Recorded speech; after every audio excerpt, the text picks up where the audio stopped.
Você acha que a fuga da família real portuguesa para cá fez com que o Brasil deixasse de ser uma colônia? Sim e não. Mas antes de a gente aprofundar essa discussão, eu vou pedir para que você curta o nosso vídeo, para que você se inscreva no nosso canal e que ao final de tudo você compartilhe ele com todos os seus amigos.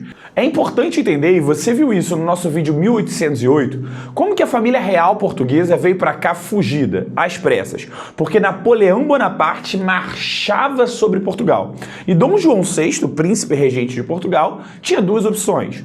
Ou ele se aliava a Napoleão e aderia ao bloqueio continental contra a Inglaterra, ou então ele ficava do lado dos ingleses, seus aliados históricos, se transferia para o Brasil e, obviamente, arrumaria treta com a França. Dom João VI escolheu a segunda opção, escolheu ficar do lado da Inglaterra. E isso teria várias consequências na história do mundo e principalmente na nossa, na história do Brasil. Em 1808, a corte portuguesa desembarca na sua colônia. Napoleão escreveu no seu diário que Dom João foi o único a enganá-lo e, mais do que isso, o primeiro rei na história a pisar na sua colônia. Mas quando o rei pisa na colônia, ele precisa administrar um império colonial português que era extremamente vasto, grande, com colônias na África, na América e com centro administrativo na Europa, daqui, do Brasil. Mas como administrar todo o império de uma colônia? Sendo assim, a primeira medida que Dom João faz é abrir os portos às nações amigas. Ou seja, na prática, o Brasil deixava ali de ser uma colônia, porque na lógica do exclusivo comercial, uma colônia só pode fazer comércio com a sua metrópole. Mas agora não, o Brasil tem os portos abertos às nações amigas, especialmente à Inglaterra. Então, na prática, o Brasil deixava de ser uma colônia. Mas, na teoria, o Brasil, na lógica de um estatuto colonial, ainda era uma colônia na visão portuguesa do processo. Aos poucos, vocês vão ver como isso vai sendo deixado de lado. A abertura dos portos às nações amigas traz uma enxurrada de produtos, principalmente da Inglaterra. O principal aliado de Dom João eram os ingleses. E aí isso vai ser tão doido na história do nosso país, porque os ingleses vão observar nessa abertura dos portos uma grande oportunidade para as suas indústrias que estão em franca expansão, no início do processo da Revolução Industrial.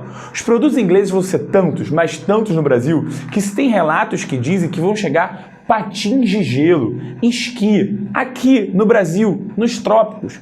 Produtos que não têm nenhuma função aqui vão passar a ser comercializados. Perucas, roupas de lã, roupas para o frio, enfim. A questão é que ali começa o Brasil a entrar numa relação de dependência cada vez maior com a Inglaterra. Isso vai aumentar cada vez mais. 2 anos depois, no ano de 1810, Dom João VI assina outros 2 acordos com a Inglaterra. O primeiro acordo era chamado de Comércio e Navegação e o segundo de Aliança e Amizade. No Tratado de Comércio e Navegação, a coroa portuguesa taxou sobre os produtos estrangeiros um imposto sobre todos os produtos que entravam no Brasil.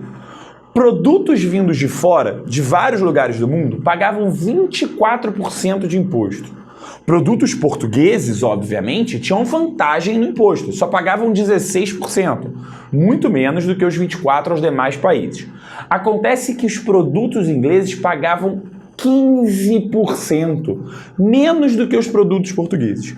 Pedro, qual foi a consequência disso? Uma consequência seríssima, porque os produtos ingleses que entravam no Brasil com uma taxa menor tinha um preço, obviamente, mais barato. E mais do que isso, os produtos ingleses eram de uma melhor qualidade. A Inglaterra vivia a Revolução Industrial. Então, o que a gente pode observar é que o Tratado de Comércio e Navegação de 1810 favoreceu ainda mais o processo de abertura dos portos, porque cada vez mais produtos ingleses entraram no Brasil, porque agora tinham mais vantagens, mais benefícios. Ainda nesse mesmo ano, o Tratado de Aliança e Amizade também sela essa parceria entre portugueses e ingleses no Brasil, porque o Brasil se comprometeria a gradativamente restringir ou até abolir o tráfico de escravos. Acontece que essa lei aqui, na prática, nunca chega a acontecer. Do momento em que Dom João pisou no Brasil em 1808 até o momento em que ele foi embora em 1821, o Rio de Janeiro se tornou de fato o eixo administrativo da colônia. O Rio já era capital colonial, mas agora esse ia se tornar um centro político político de todo o Brasil. Por causa disso, Dom João começou a desenvolver uma série de ações para tentar modernizar a cidade do Rio de Janeiro, a capital da colônia. Entre essas várias medidas, se deu uma liberdade para circular o primeiro jornal da colônia, a Gazeta do Rio de Janeiro, ainda muito censurada. Foi criado o Horto Real, que depois seria o Jardim Botânico, o Banco do Brasil, a Biblioteca Nacional e mais. Para desenvolver a cultura, a ciência, Dom João convidou artistas do exterior na chamada Missão Artística Francesa para retratar o Rio de Janeiro, e o mais famoso de todos eles, obviamente, foi o Debré.